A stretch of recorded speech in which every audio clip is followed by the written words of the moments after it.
This is a demo walkthrough of the DI motion editor. This is a little bit more of a legacy tool. Originally it was built for the Sunny Dream robot, like 2000. So we created this to edit motion data for this robot, and eventually we wound up adapting it for the purposes of dealing with DI motion capture. This was actually before I got onto DI, so I don't really know much about that history, but there were some legacy pieces. It exists before Maya and 3D Studio Max were cheap and easily accessible. So, that's a little bit of the history of it. I think Maya didn't exist when it first shipped, but I think those products were, tens of thousands of dollars. And so having a cheaper motion editing tool that we could sell to our customers so they could modify a motion capture library or create a motion capture library made sense. The best way to think about the motion editor is there's two components. There's two sides of this program. One of which is to edit motion capture data or create new animations. And the other is to take those animations and set them up for DI to set up gestures, to set up transition tables, to set up actions. The first part we haven't focused on, I haven't focused on in quite a number of years. We have better tools now. We have 3D Studio Max, we have Maya, we have importers that can handle that information. So that's not what we've particularly focused on. We have focused on trying to make the tools for creating DI content better, because we need those. Those are the only ones that are in existence. And so that's sort of the split here. To see that, effectively, when you click on the motion editing mode, you can see up here there says 3D view motion editing mode. If you switch the action table, you'll notice that it says action table gesture editing mode. So there really is these two modes, one of which is for editing DI data, and the DI animation system actually takes over here. And the other one is to edit mocap data. So right now I'll go and import a motion. I'll pick something that's appropriate for this guy. So Greg Jog. Now I can drag this down to this timeline and play back this animation. So it'll play. The timeline is a little bit like After Effects or tracks of nonlinear animation editor. You can create additional tracks, you can blend them, you can disable them. One important thing very often is that you can disable individual joints. The way that DI thinks about the underlying data is as a stream of variables, not necessarily individual unique joints, but as translation. The base is the pelvis, the TX, TY, TZ, RZ, RY, RX, so translation and rotation, Euler angles. And part of the reason why it's broken up like that is because those were data coming off a robot at one point. So it's a little bit different. So it can be very handy to sort of take animation from another animation, hide parts of it, and so it can be handy to hide or just show some of the animated data from one animation on top of the other. So you can hide everything, show just the head, show just the arm, show the right arm. So that's what these buttons do. We can create another animation, we can bring it in, find aim, block aim,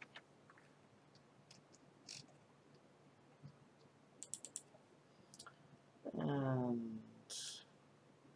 bring that over here.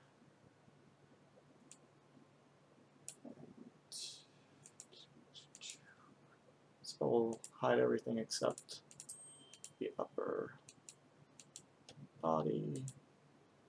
And now we've got a character who's jogging and aiming.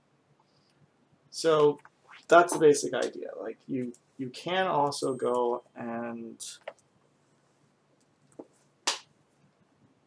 individually grab poses and edit the character. So if we go and click this button, it grabs a pose.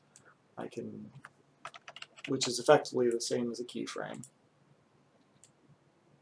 And I can copy and paste it. And then these are different interpolation options: linear blending, polynomial blending. You got to kind of experiment with them. I honestly don't always remember how each one of those works, but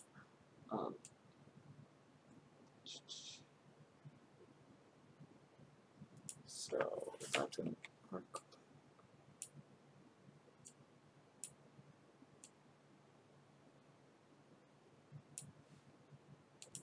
Okay, I had confused myself. So if you select all the joints and then grab a pose and then have this interpolator, you'll see that now nothing happens. I can go and adjust this keyframe. Now there's a keyframe in the middle, and it will just interpolate between these three poses. So you can use this effectively as a, I'll create each keyframe and interpolate between them. There's different interpolation options for different ease options. You can do full animation in this product. You probably don't want to because there's just better solutions at this point. And so some basic inverse kinematics. So I think in general this is fine for tweaking an existing animation. But a lot of the time you are going to want to take our animation data. We have a tool that will export it into 3D Studio Max and more Maya. Maya works better actually. You can animate it there. You can use human IK. We've characterized the models there, and then you can re-export the data back into DI Guy. The human IK suite lets you keep the feet from interpenetrating the ground, longer IK chains. It does pretty well. You can use constraint controllers, anything that you use in Hollywood for animating characters, you can do there. But we do have these basic functionality for doing simple animations here, for doing corrections. Typically, after you create these animations, you can also destroy tracks, make a new motion track, grab a pose, grab a trajectory. I don't think that's used. You can reorder these. You can activate, deactivate, block. Typically, you will export this motion. So one of the things DI Guide does is what's known in the industry as root motion. There's two types of animation systems usually. There's animation-based physics and physics-based animation. So with animation-based physics, the animation itself is analyzed and we figure out how much the character has moved because of the animation data. So effectively every frame there's some delta that is generated for the position of the character. Now, physics-based animation is sort of the other way around, where we have physics and then we try to pick an animation that is appropriate for that moment. So that's not really what DI Guy does. Unity and a lot of other systems do animation-based physics, but very often there's sort of a mix where physics can take over for things like ragdoll, and then there's like the challenges of getting one to not blow up the other, to switch back and forth in a sane way. If a ragdoll kills you and you're lying on the ground, it's pretty hard to actually switch back and say, okay, now the character is going to get up, because quite simply the joints are in an unknown location relative to the animation system. So this is the user interface that we use to export and analyze our root motion data. So that's what it's called in the rest of the industry. I think we call it idealized data. But effectively, we take the forward motion of the pelvis and the position joint, and we extract the movement of the constant movement of the pelvis, and we bake that into the position joint, and we sort of extract it. So if the pelvis is moving up and down and forward, we would say, hey, we're going forward, backwards, or all directions, or diagonal. We try to give it a hint here about which directions it's going, and it then attempts to remove that motion from the hips, bake it into something a little more procedural that we can then modify. The hips have to stay like in a sane location relative. There's also the facing direction, the face axis. So most of the time now, the T in should be 0 and the T out should be the end of the animation. We used to have a lot of different interesting padding options. That really was more for when we had a long piece of animation data, a mocap, where the beginning of the animation and the end of the animation didn't match, and so we were trying to smooth them into each other. You don't get a perfect walk cycle from a mocap actor, but nowadays that would be done in 3D Studio Max, and we would have a perfect walk cycle, and so the time in would be the beginning of the animation, and the timeout would be the actual end animation. And there is some like little niggly bits because that. The actor, this lets you specify the actor the character is on. Most of the time this will be Greg or Beth. We use that to actually establish a couple of different things, including the height of the character. We programmed in the height of Greg, for instance, so we know how high his pelvis is off the ground.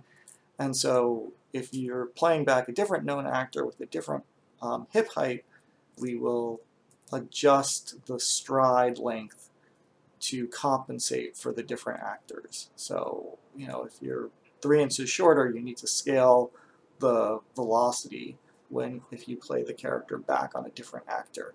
Play the motion back on a different actor. So that the actor is actually important, but almost all of our data is either on this known male skeleton and this known female skeleton.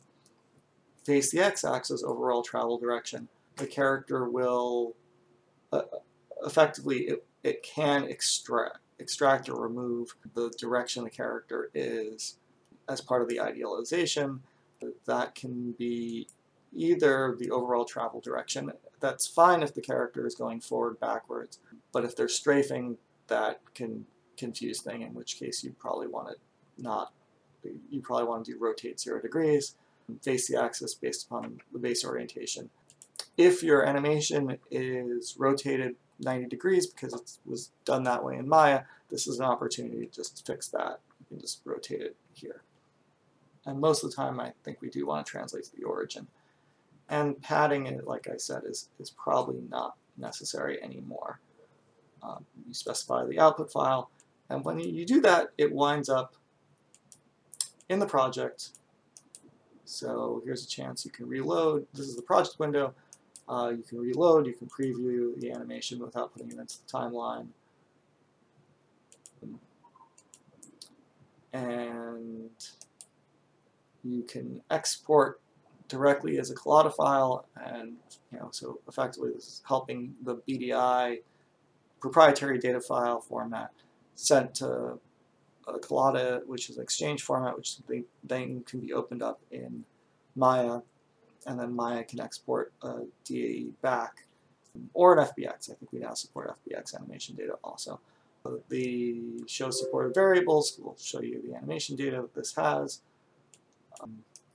And the set variable, import variable replacement string is really only needed for when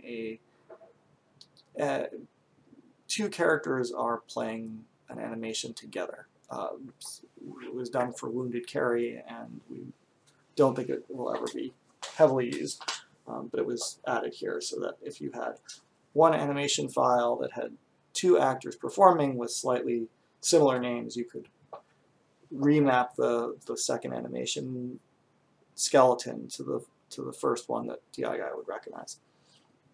So let's get to the heart of the DI Guy editing, the action table. So, okay, I add a little picture of myself, so if I'm talking for 3 minutes, it won't feel quite as, well, boring. So, different pieces of this. The motion arcs are the basic component animations that are driving the character. So, standing, jogging, most the transitions. So most of the animations that have two in them, for instance, are actually transitions between two different regular motions. So there's a couple of different pieces here to think about. I'm just trying to pick a reasonable animation. So as you can see now, the character is jogging, and we'll go back to standing. Oh, so what are the different pieces of information looking down here?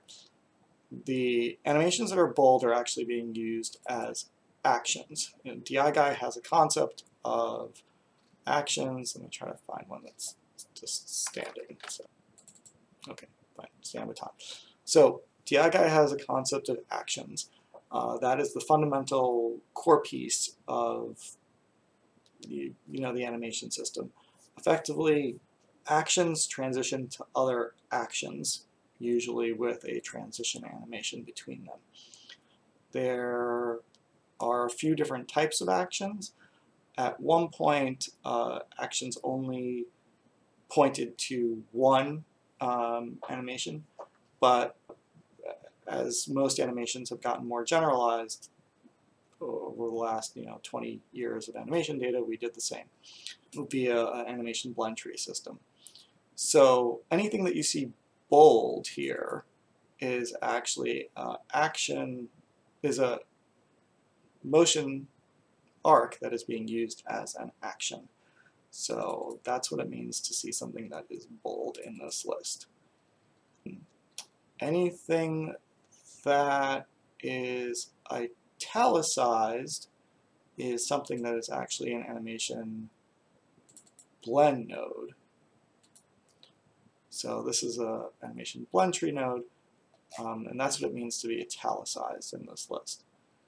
And anything that is gray, I believe, means that nothing is using it at the moment. So you can see some extra data here. The name, the data file, the number of time. Oh, sorry, there is no data file because it is a motion arc. It is an animation blend tree node, so those don't have data files.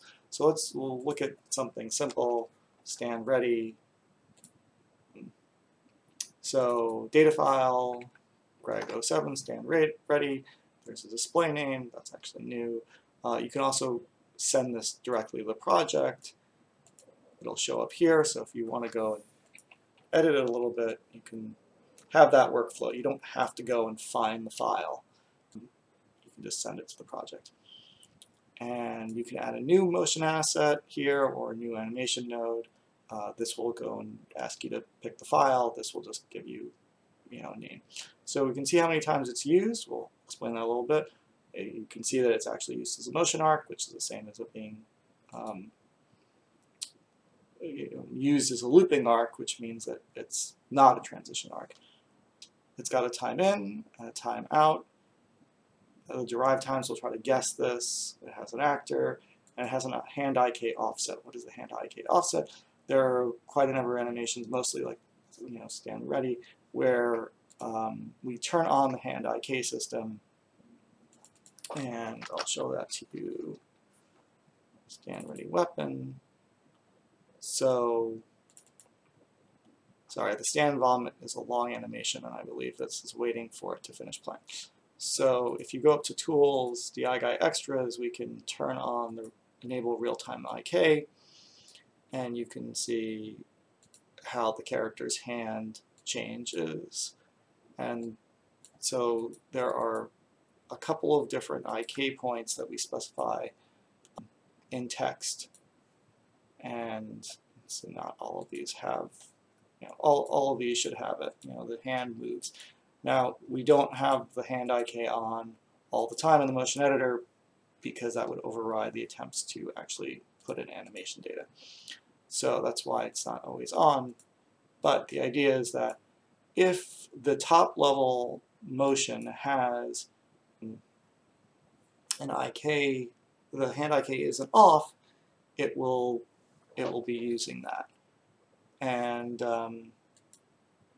so there's two locations. I was thinking when I designed it that there might be, a location for a long stock or a short stock on the weapon or some other rules. So that's why there's two of them. There could be more of them. It just, it's just data driven. So what are some of the other animation metadata? Time in, time out, we talked about. This is where it will start the loop and the end loop again. This was when we had mocap data that was not cleanly looping. I think now time in could be 0 and time out could be the end of the animation. Variant primary. So DI Guy uses some metadata tags to try to figure out, when somebody asks for data for an appropriate animation, we have a bunch of different tables. You can ask for a walking forward aiming motion, and it will give you this result. And so there's a bunch of metadata tags here and here. There's 1 and 2, and there's even a third one. That's an option. How do we blend this? Again, I think now at this point, default or already blended would be appropriate most of the time. It's a stationary motion, so it goes 0. It has the idea of how it traveled in versus out. There are some complicated animations that the direction it's traveling at the beginning is not the same as the end. For elaborate paths where we turn on the side and sidestep, that's needed, although right at this point we don't really do that very often. There are some things that were done for the purposes of paths that really are sort of legacy at this point. And again, posture, upright, the character transitions, well then his T in and his T out won't be the same. And the max locomotion turning speed and number of cycles is really only relevant to more complicated motions. IK ragdoll simulation, you can probably ignore this. We should probably hide it. It was sort of an experimental system that at this point is not ready to go. Should do that soon. So animation nodes. So this stand ready weapon actually is a composite of a whole bunch of different animations. So we have this concept of a hand item system, and let's try to organize this a little bit better. Some of these are straighter and some of them are not. Depends upon the last person who touched it and how it got added. So in here you can see that each hand item has been tagged with a type. We procedurally generate this hierarchical list based upon the type. So there are rifles, there's a baton, a shield, there's binoculars, there's tools, there's grenades, and then there's some injured carried stuff. There's a handgun. So you get the picture. There's each one of these weapons has a type effectively associated with it. We can then go and have this is a motion arc type selector. So there's a whole bunch of different types. I'll explain this animation node first, and then I'll go and try to explain some of the other ones, which are in some cases simpler. So in this case, there's a whole bunch of different types. The weapon selector was originally built, you had to name it exactly. Gradually realized that that was not scaling super well as we had more and more weapons added, so I added a hand item type in this categorization system. And so, by default it picks stand ready, but other than that, when this animation plays, it actually wraps a whole bunch of other motion arcs. So these green things are all mocap data, and they can be a whole tree of mocap data with more selectors under the hood. But effectively, if I have no weapon, I'm playing this stand animation. If I have a shield, I play this riot shield. This baton, I play the stand baton. I can debug this either by going up here and picking a different weapon, or each one of these boxes has a little override, and I can slide between them and see what animations get picked. And if it's lit up, well, that's an indication that that one's active. So that's sort of the selector data node. There's a whole bunch of different drivers depending upon the type, character variable, posture. I've done a few different ones. Can be added pretty easily in code. Don't work in script because of how this is all very multi-threaded.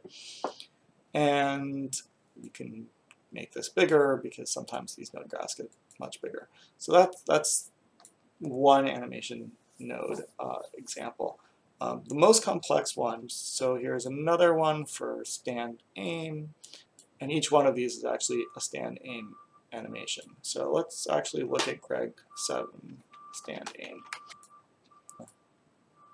And so you can see that this is a little different. So this is a motion arc type 2-axis pose. I'll send it to the product, and we can take a look at it. Let's delete this, go here. So as I step forward, you can see that this has actually got a whole bunch of poses, and we use those we interpolate between those. We know how far to the left, how far to the right he's aiming, how many animations, 4, 6, we can edit this, and we effectively interpolate between these motions to build an animation action. So let's say I go to stand aim. Oh, so here's the aim UI, and I can actually test this. I can test firing the weapon.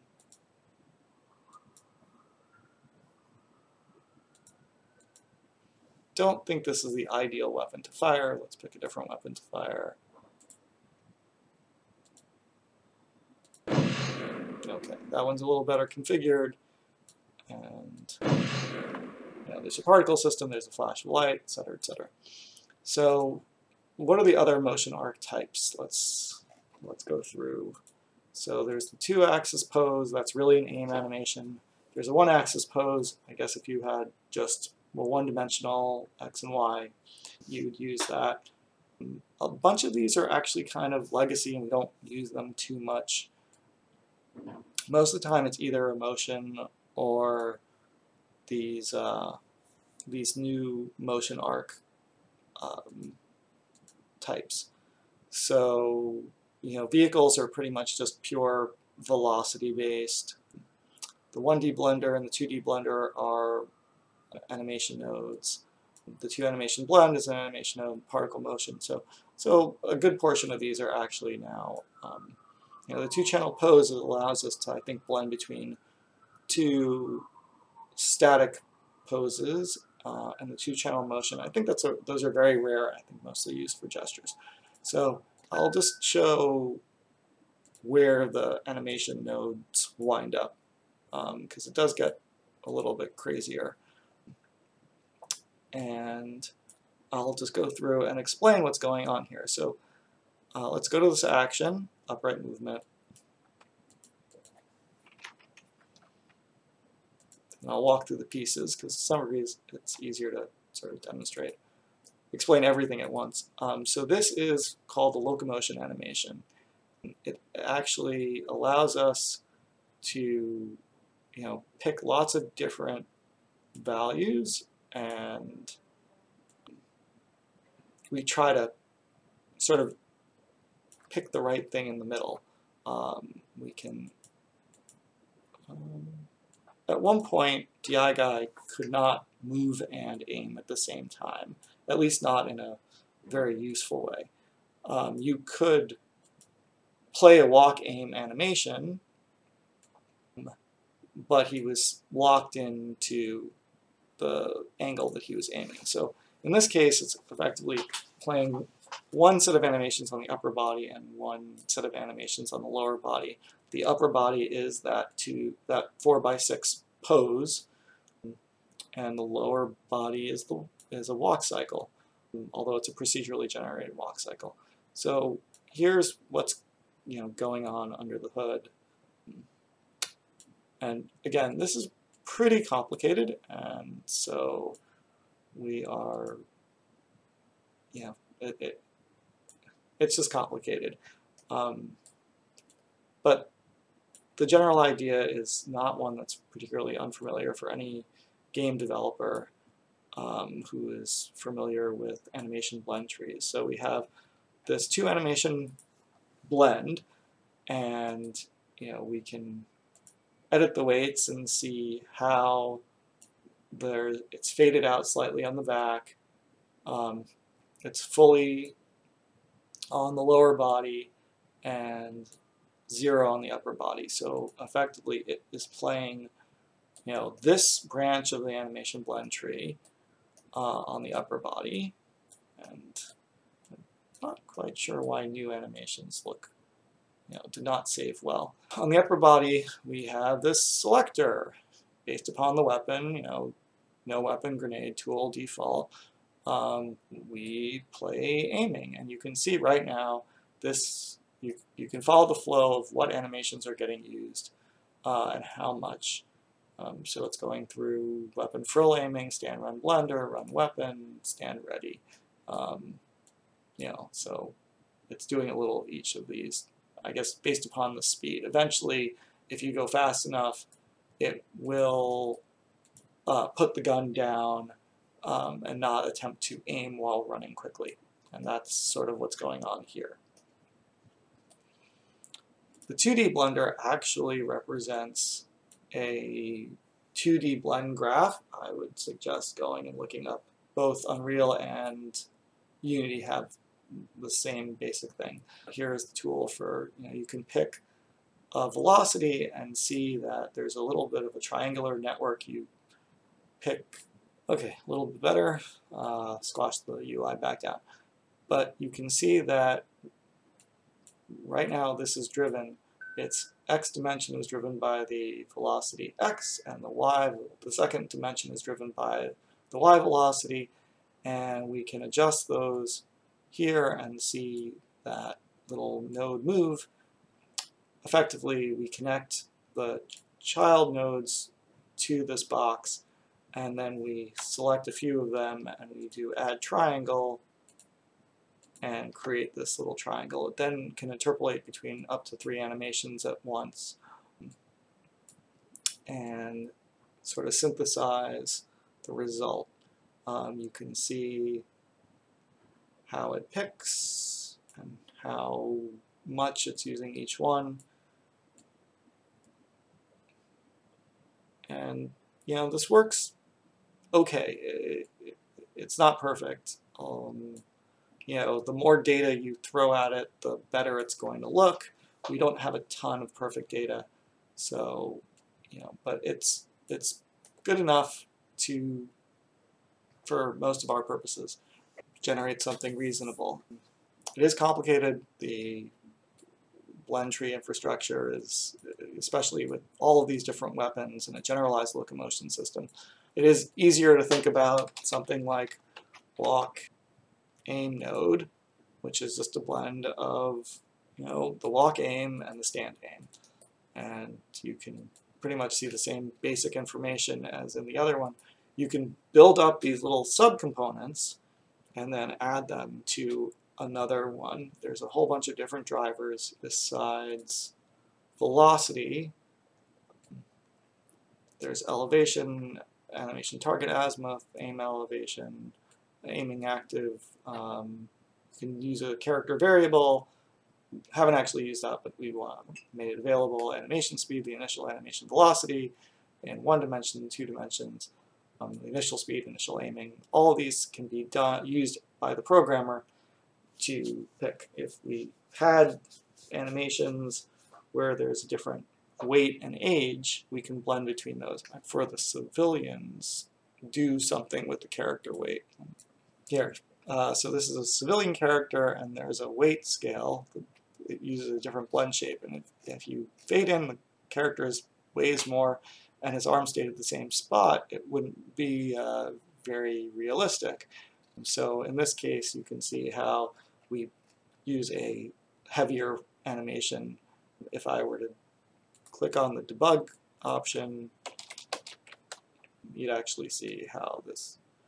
And you know, most of the other animations, like, yeah, maybe you want a heavier walk or a lighter walk, but just having the character stand with his arms a little different is enough to sell that, to sell this better. You don't need to have a, I mean, look, it would be nice to have a fat walk, a skinny walk. You know, we do have male and female walks that are different, but there's a limit to the amount of content. So this is a quick and dirty way of getting a behavior based just on the character weight. And again, there's a piece for character age. If we want to have an older, stooped over stand position, we can do that too. So let's go back to the soldier. So what's the next thing that's good to talk about? So in this case, we also have an event system. Most of the characters aren't significantly using it, but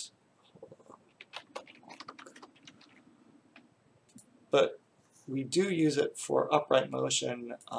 There is a left foot tag that we use to sync different animations.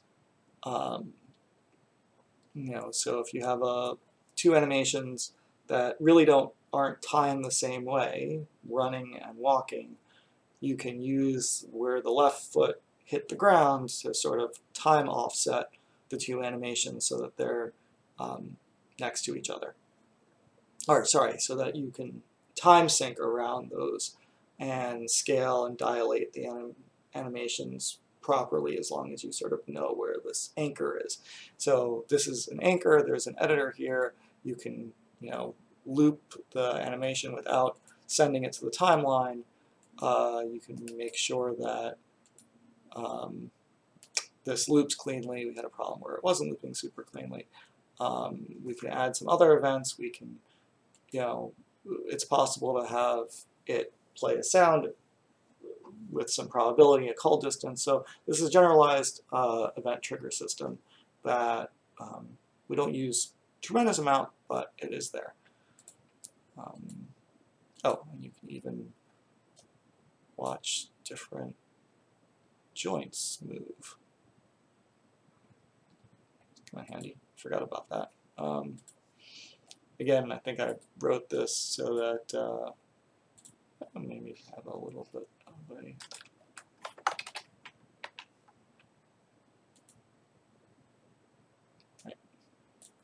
just a little bit useful for figuring out why something's hiccuping. You can pick your joint that you care about.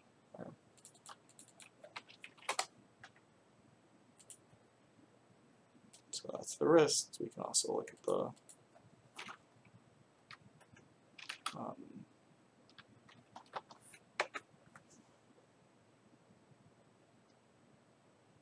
yeah. So that is the motion arcs. Yes, it's a little complicated. Hopefully this helps you understand what all this data is. So actions, where to start? So you can add and remove actions. Each one of these is sort of the core piece of the DI guy's understanding of animation. There's walking, again, a number of these have been replaced by upright movement, but we still have customers who play simple individual animations. You can, and effectively this is a looping state of the character.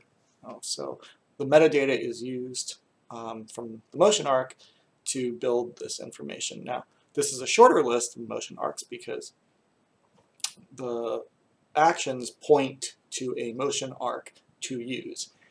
And we'll get to that in a minute. So if I have stand aim and I want to go prone, you'll notice that you can see that it's playing an animation, it's playing stand prone, and now it's doing prone ready weapon. And I can stand back up,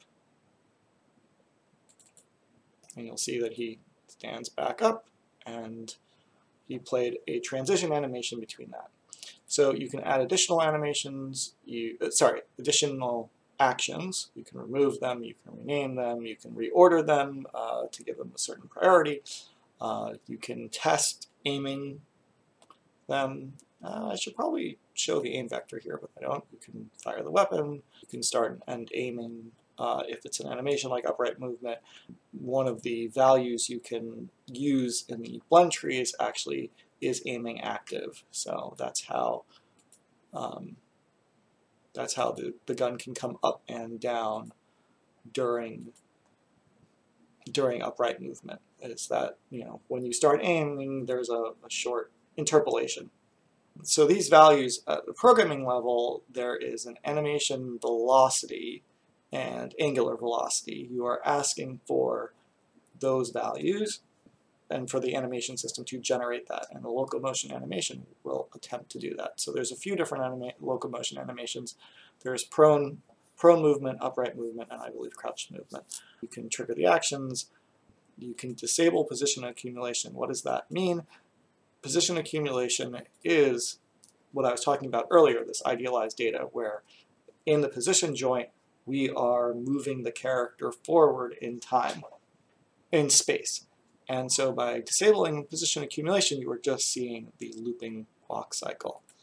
This metatable checker can also be pretty important. It allows us to when we have customers who are trying to pick the right animations, we have this metatable data.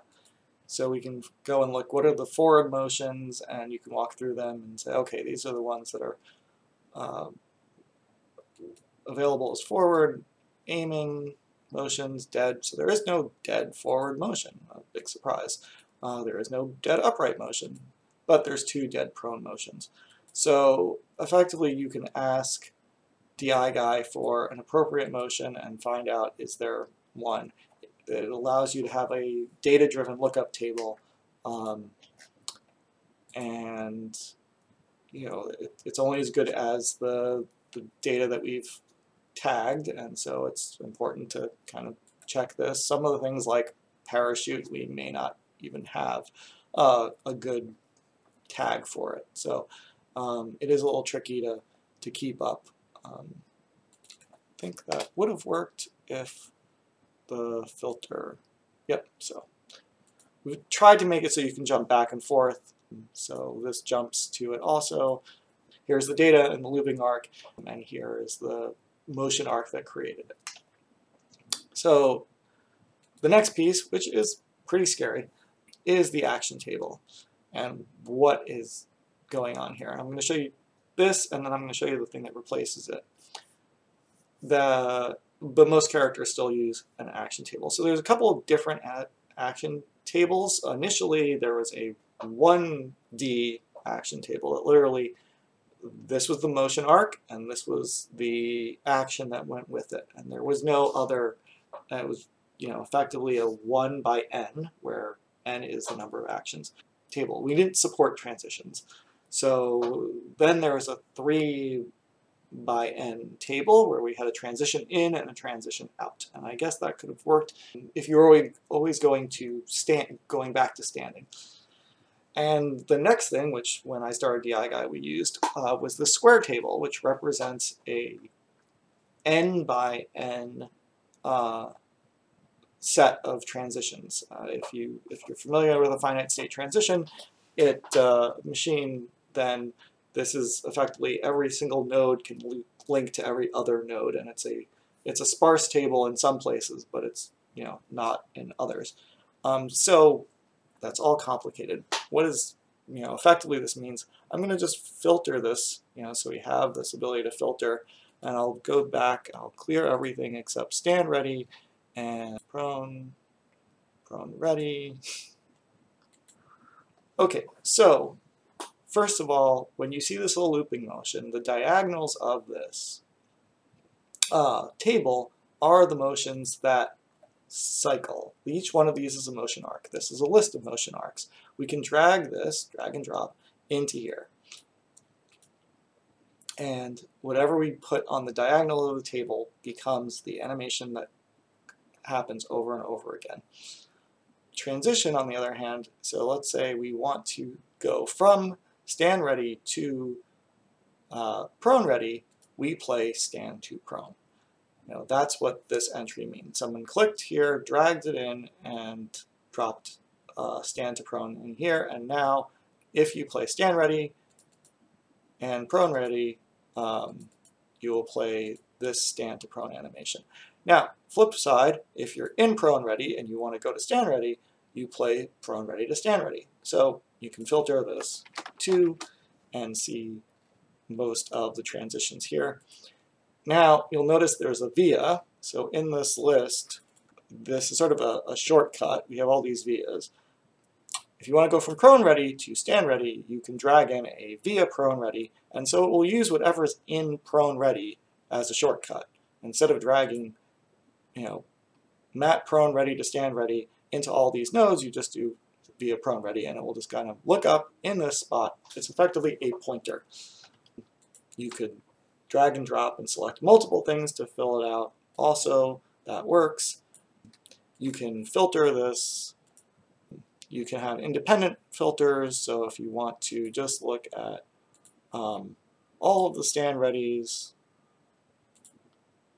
to all the other animations possible, you can do that too and see how many transitions. Now, if there's null, that means that it won't play a transition, and it will just interpolate. And so one of the challenges is when someone adds an action to keep this table up to date. It is a big challenge, and you'll notice N by N means that if the table if there's 10 actions, that's 100, 10 times 10 transitions. If you add one transition, 11 times 11, which, okay, third grade math, 121. So every time we add an action, the table grows a lot. So I'm going to pause for a second. So this is the more modern approach, which is actually kind of messy also, but still saner. So this is the soldier action graph, which has been added in DI Guide 13.5, 13.6, and we're slowly going to transition to its use. This is matching a lot more what Unreal or Unity would use. It's really the same data, but it's grouped, so it makes for a finite state machine that is simpler to think about and doesn't grow in quite the same way when we want to add a new action.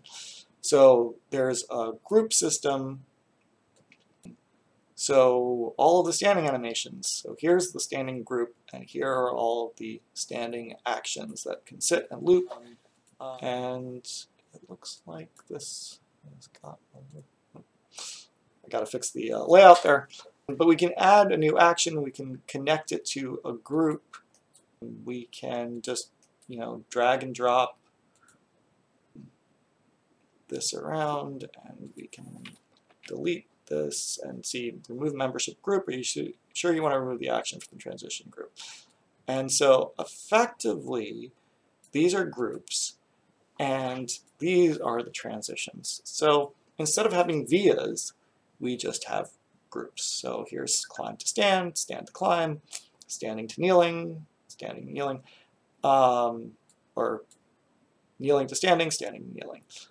We can specify the transition with the same basic user interface, but it gives us a whole bunch of characters of the same, a whole bunch of animations, anything that we group together.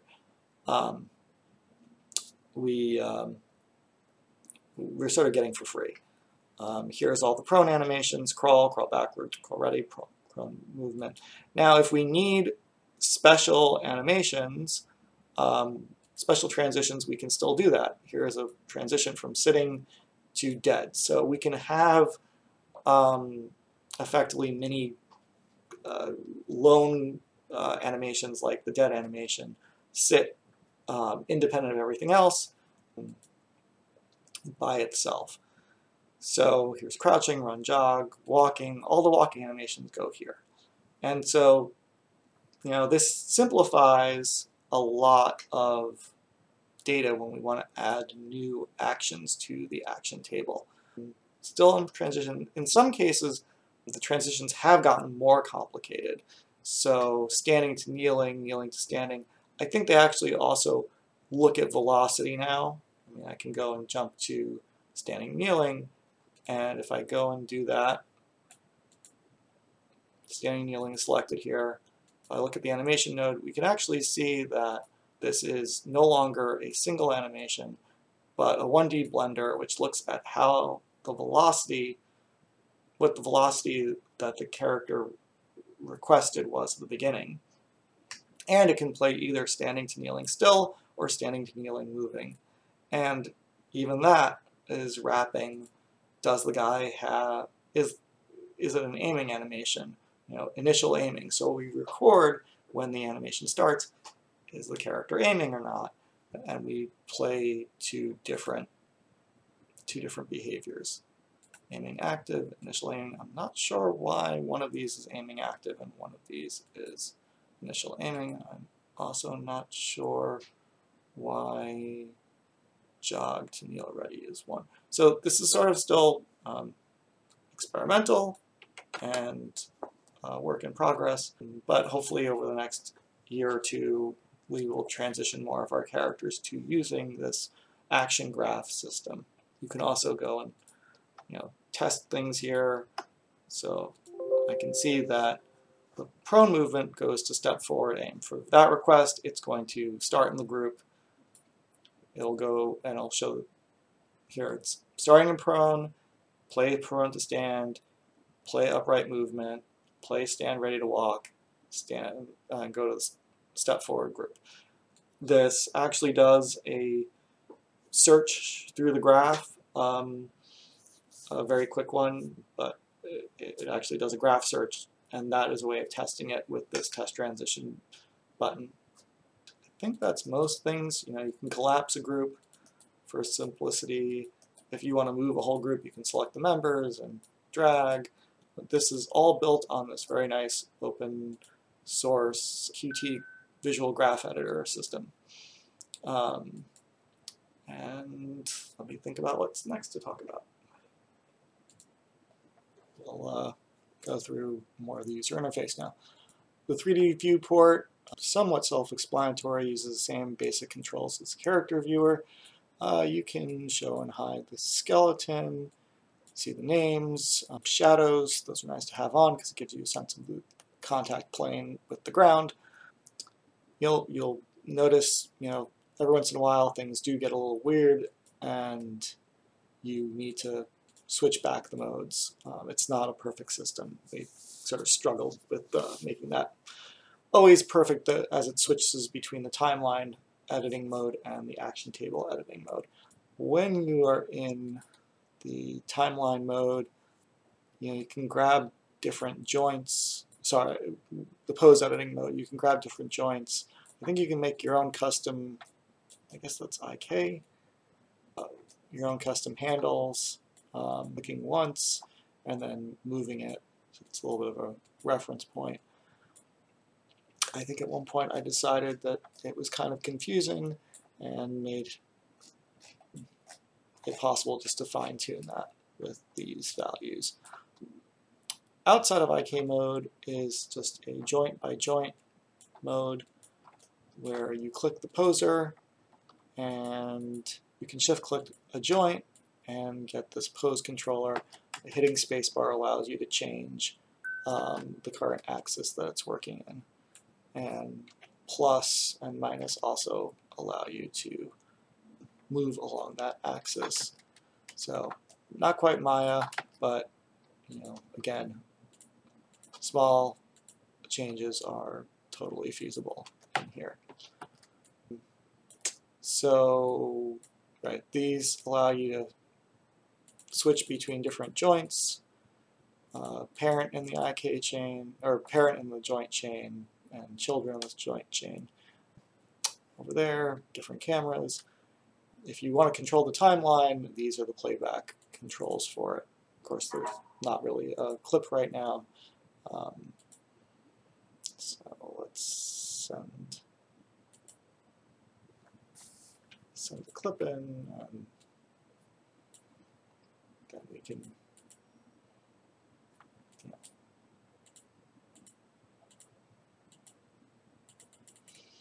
watch the animation play. Okie doke. So we've discussed the 3D window, we've discussed the project, much like an After Effects project, or those are your assets that you're working with for the timeline. These two are really the motion editing components versus the DI guy data creation component. There's the joint editor and the outliner. To be honest, the joint editor is not really used very much. It is a raw view of the data, which just doesn't feel as good as it could be. So the outliner, which is the thing that normally comes up if you press this button, it says joint editor, it's really the outliner. I left the joint editor there for historical reasons, but really I've tried to point people to the outliner, which is effectively matches the modern, the same as the Maya outline. Here we have a hierarchical list of the joints the character has. You can click on different ones. You can see the animation data. This lets you zoom in on it a little bit. You can see how it's going to loop. You can see right now there's a discontinuity here. You can see the current time with the little yellow line. So this gives you a little quick preview of the data. Not necessarily for editing, you can't go and click in here and move things around, but if your data imported really poorly, you can look at this and look at the function curves in 3D Max and get a sense, hey, this data is completely nonsensical and doesn't match at all, and vice versa. If you see some motion data here and you export it to Max and the function curves don't look remotely similar, this is your hint that something went wrong in the export process. So the joints that can be translated, those show TX, TY, TZ, and if they can be rotated, RX, RY, RZ. In general, if a link is frozen, and most of the character's joints are in fact frozen, because, well, quite simply, the length from your elbow to your wrist does not change. It's pretty fixed. We don't model characters that have stretchy arms. We're not doing Plastic Man or Mr. Fantastic. Those are locked down, so we don't actually have animation data for those. So the only thing that becomes editable here is the rotate X, Y, and Z. Translate are the fixed values that we got from the skeleton that don't change. And so we can tweak the value here. If we tweak it here, it grabs a pose. It's just like using that poser, and you can see how it changes below. So, and I think if we double click on it, it will select the joint with, it's the equivalent of shift clicking that joint with the poser. I think it's a bit bigger. I'm not quite sure why, but some things are mysterious. Well, maybe it's just the right size. Joint that you select, it shows you the variables that go with it. there's some joint limit options, but I don't know how much they're supported. And there's also the hand model left and right.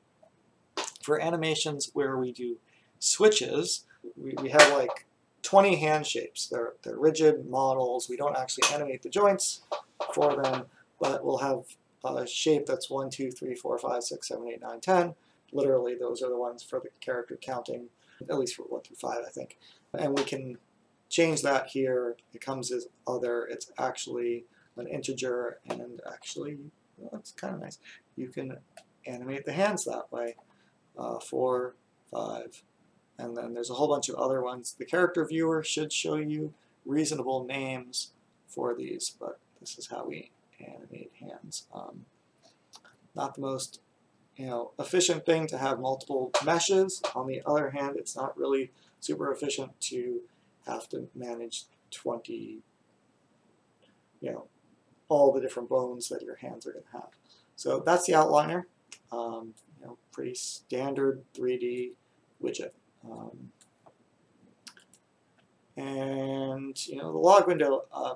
One thing about the log window, if something's going wrong, you might want to open the log window earlier. The log window in Motion Editor doesn't seem to capture things that happened before you opened up the log window. Really, we should fix that, but that's why it's blank right now. And the camera, straightforward. There's a couple of presets here. You can do all the things you can do with the DI Guy camera. Most of the time, you're just going to want to look at one of these joints or be free. And we talked about the action table. The gesture editor. So the gesture editor looks a little bit like the action table in that you are still defining motion arcs. The idea of most of the gestures is that they are animations that can play. They're not permanent looping actions. They're very often actions that happen as a one-off and then get meant on the upper body, and they don't change the permanent state of the character. And so here are some of the gestures. You can double-click on it to play. If you're doing an elaborate performance, these are pretty handy to have. It's arm left, right, 3 seconds, make point. New, chop 3, chop 7. I guess that's how enthusiastic the character chops. Sorry. Bunch of signals. Now, the gestures themselves, there's an ability to see what they'll look like on different lower bodies. So you can, have the character kneel. You could do gesture. Okay, so this is an upper body bullet react, but it did not look great on a character that was kneeling. Clearly, just upper body works better. So the gesture parameters actually include the amount that the gesture applies to each joint. So in this case, the shoulder R, all 3 rotational values. That's what the rot is a shortcut for. The back, it's half. The cervical, it's half. And so that's what these values mean. And the rest of it, it will just allow the lower body or all the other joints to show through. Yeah, so this has both sides of the character. That upper body grenade react, has pretty much the entire character. Maybe it's poorly named, maybe it should be standing. There's also a concept of an additive gesture, which just does delta, and that is how we do the fire rifle. So it takes the first frame and figures out, it just takes the first frame and and subtracts the current frame from the first frame as it animates, and just applies that little shift. So it's a little procedural hop back. That's what the fire rifle does. And we've managed to only have one of those for that quick little recoil. So yeah, so this upper body, that's a little bit cleaner. Maybe I should just remove these lower body variables. So maybe that was just a mistake, making me look bad. There's the idea that some gestures are just for humans, some are for all characters, and some are for specifically this character. So that can be set up with this character type picker. You can save the gesture out. You can set its variables. There are a couple of different types of gestures. Concept of a multi-stage gesture where there's an in and an out.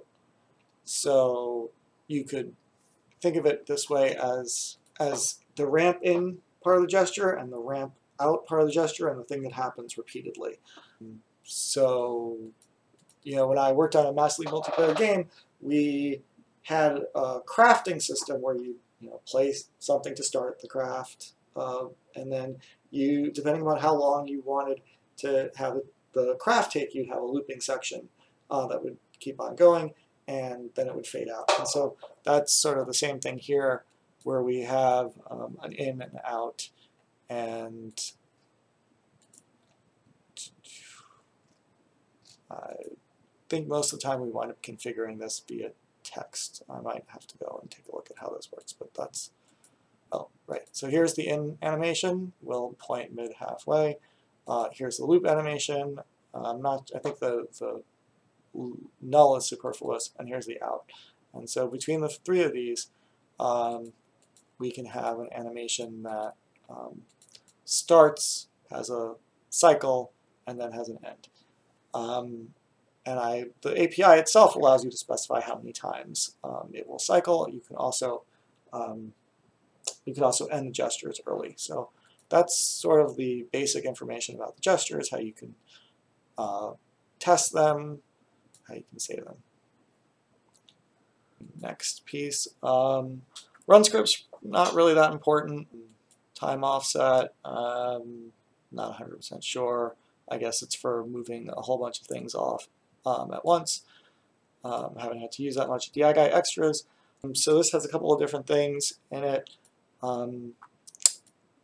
There's the script editor, which we demonstrated, or I demonstrated in the character viewer, but this allows me to just arbitrarily add code if I need to for some reason. If I wanted him to float for some reason, I could do that here. And now he's floating. The options is actually a little bit more significant. Go back to one of the more standard ones. Now we can see all the different appearances the character could have. If we want to test this motion with other appearances, we can do that here. If we want to check with different heads, we can do that as well. Or we can, do different hands. Now, as I mentioned earlier, animation stand, ready, weapon, let's switch to that. And as I switch the weapon, based upon the weapon type, so let's switch to M9, you'll notice the hand should change, the whole posture of the character should change because it's actually picking a different action right here. So based upon the selector data.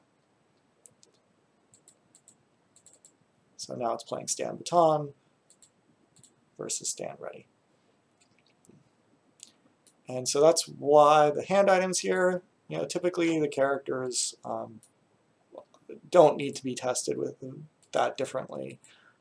These are some of the old ones. Probably it should hide the segmented characters that are 25 years old, but they're still there. And right, so we can see the IK, if it's enabled, we can see how it positions the hands differently for different weapons and how that behaves. And we can also just see the velocity. The hip height is used for mapping one, I think I mentioned this earlier, Greg has one hip height, and there's a guy, Bill, I think, and at least one other one. They have different hip heights, and that is used to scale the animation, both its height and its velocity, to keep the feet from sliding. And also there's ankle height. The ankle height is used for the foot IK system that attempts to keep the feet from interpenetrating the ground. And so I think that's about it for our intro to the motion editor. Thanks for listening.